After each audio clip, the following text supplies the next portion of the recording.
Forgiveness, kapatawaran, is all about Jesus.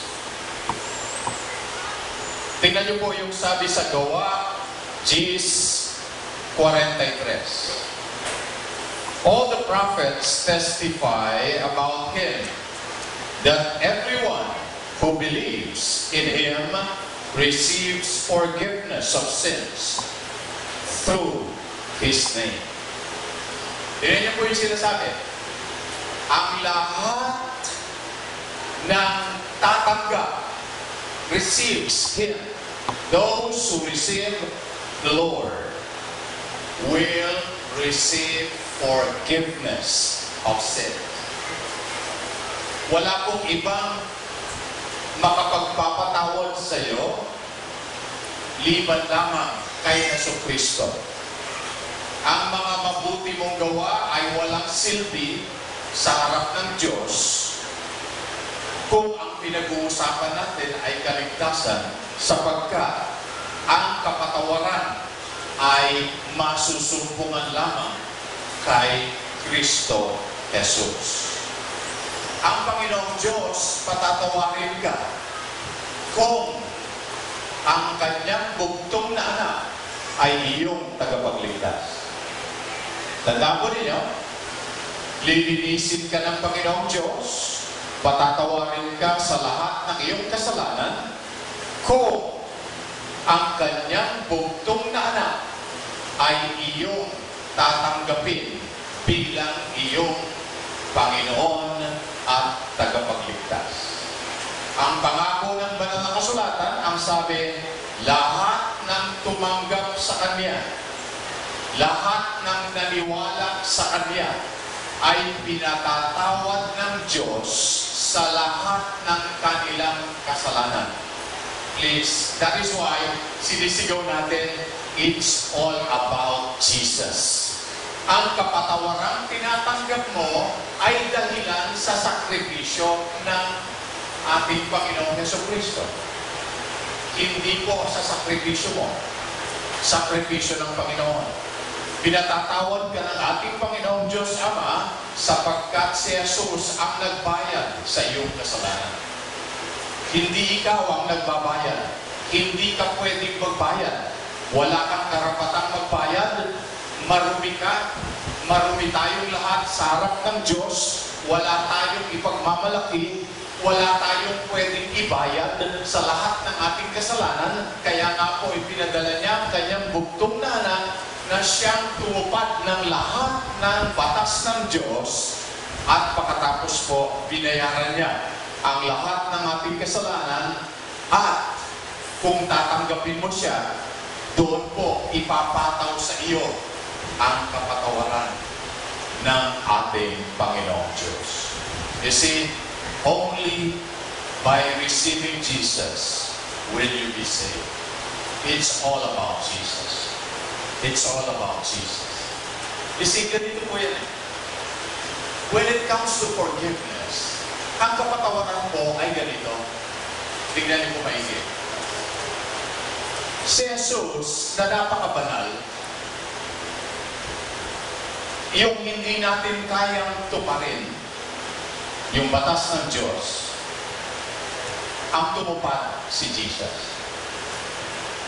Yung hindi mo kayang bayaran, kasalanan mo, si Jesus ang nagbayad. Lahat ng katwiran ng Diyos, sinunod ni Jesus para sa iyo. Yung hindi mo kayang sundin, sinunod niya para sa iyo.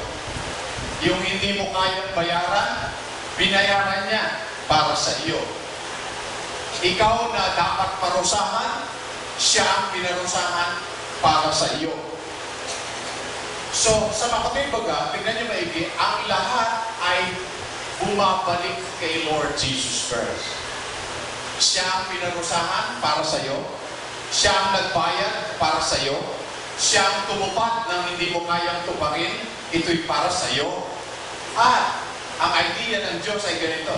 Kapag kinilala mo ang bugtong na anak, ang lahat ng ginawa ng Panginoon sa krus ng Kalbaryo, ay igagawad sa iyo. Nakuha ninyo? Yung hindi mo kayang bayaran, i-charge sa iyo ni God. Kung si Jesus ang nagbayad, i-charge ni God sa iyo, bayad ka na. Forgiven, bayad na. Si Jesus ang nagbayad. Hindi mo kayang maging banal, si Jesus ang naging banal, inilipat yung kabanalan ni Jesus, inilagay sa iyo, banal ka. Nasa iyo kabanalan ng aking anak. Yun po ay dahilan sa sumampalataya ka kay Yesu Cristo. Alam niyo po ba ang ginawa ni Jesus sa krus ng Kalbaryo? Ang kabayaran ginawa niya ay sobra-sobra. Sobra-sobra po ang bayad na ginawa ng Panginoon para sa iyo. Halimbawa, example. Halimbawa po sino ba pastor? Si Pastor Vic. Halimbawa po si Pastor Vic ay may utang sa sari-sari ni sister. May utang sa isang sari-sari ang utang ni Pastor Vic kay Sister Almas Sari-Sari Store. Okay? Lagyan natin sister. Sister Almas Sari-Sari Store. Si Pastor Vic nangungutang kay Sister Alma. Ang utang niya ay 10. Huwag naman 10,000. Laki, di ba? Ang utang niya sa Sari-Sari Store ay, let's say, 2,000 piso. Si Sister Alma, singil ng singil. Pastor, ano ba yan? Hindi ka na makabayad. Meron pong isang napakayaman. Pumunta kay Sister Alma. Sabi niya, Alma, balita ko'y may utang sa'yo, si Pastor Vic. Sister Alma, opo. Magkano ba? 2,000 piso. Sabi nung mayaman, sabi niya, eto, ang 1 bilyong piso. Bayad yan. Sa palagay ninyo, pag umutang ulit si Pastor kay Sister Alma, pabayaran niya ba kaya? Ha? Hindi na. Bakit? Bayad niya kahit buong buhay. Mangutang si Pastor kay Sister Alma sa kanyang sari-sari store. Bayad. Bayad. Bakit sobra yung binayad? Tandaan po ninyo, si Yesu Cristo, ang ginawa niya sa krus ng Kalbaryo, pagbabayad sa lahat ng kasalanan mo ay sobra-sobra. Sinasakop nito ang kasalanan mo buhat pagkapanganak hanggang pagkamatay. Bayad. Paid in full. Bayad. Buong bayad. Sobra pa. Ganun po ang ginawa ni Lord sa atin. That's why tayo pong mga Kristiyano ay nasa bagong covenant, new covenant. Ang tawag din po sa bagong covenant ay covenant of rest or covenant of peace or covenant of grace. Yan po yung mga katawagan sa bagong covenant. Sa makatwid baga, sa bagong covenant, ang lahat ng inaasahan natin ay ang ginawa ng bugtong na anak para sa atin. Wala na tayong ibang pwedeng asahan, liban sa Panginoong Jesucristo, na siyang nagbayad ng sobra-sobra, nang siyang tumupad ng hindi ko kayang tuparin, na siyang nagmahal ng sobra-sobra at siyang pinarusahan ng Diyos para sa akin. Sa makatwid baga, ako ay tinitignan ng Diyos bilang isang anak at banal sa harap niya sapagkat ang Panginoong Jesus ang umako ng lahat ng kasalanan ko, siya ang umako ng kaparusahan ko, siya ang nagbayad ng katampalasanan ko, at siya ang tinakwil ng Ama para sa akin. Natatandaan ninyo sa krus ng Kalbaryo, ang sigaw ng ating Panginoong Jesucristo, My God, why have you forsaken me? Pinalikuran po ng Ama si Jesucristo dahilan sa ang kasalanan natin inilipat sa krus ng Kalbaryo kay Jesucristo. Nung pasan-pasan na ng Panginoong Jesucristo ang lahat ng kasalanan natin, hindi pwedeng magsama ang kasalanan at ang matuwid na Diyos. Kaya ang sabi ng banal na kasulatan, tinalikuran si Jesus ng kanyang Ama para sa atin. Mga kapatid, hindi ka na tatalikuran ng Ama. Tinalikuran niya ng si Jesus. Hindi ka na parurusahan. Pinarusahan niya ng si Jesus. Hindi ka na pupunta ng impyerno sapagkat si Jesus, ang lahat ng parusa ay ipinataw kay Jesus sa krus ng Kalbaryo. That's why tama lang po ang pagdiriwang natin. It's all about Jesus Christ. It's all about Him. Wala kang pwedeng ipagmalaki. Wala akong pwedeng ipagmalaki. Ang pwede ko lang ipagmalaki, ang Panginoong Jesus ko, na siyang gumawa ng lahat para sa akin.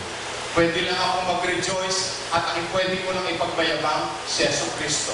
Hindi ko pwedeng ipagbayabang sarili ko sapagkat ako ay wala rin, zero. Pero sapagkat ako'y na kay Jesus, ang pwede ko lang ipagbayabang ay ang aking Panginoong Jesucristo. Hallelujah. Amen?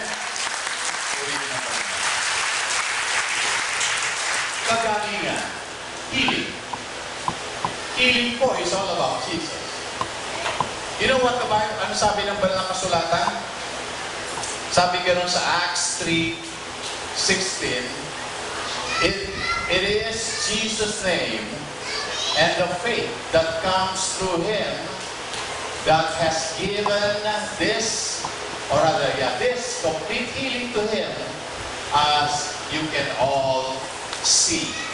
Natatandaan po ninyo yung sila Peter at mayroong namamalimos, sabi ni Peter, wala akong pera, kung ano meron na po yun, ibibigay ko sa iyo.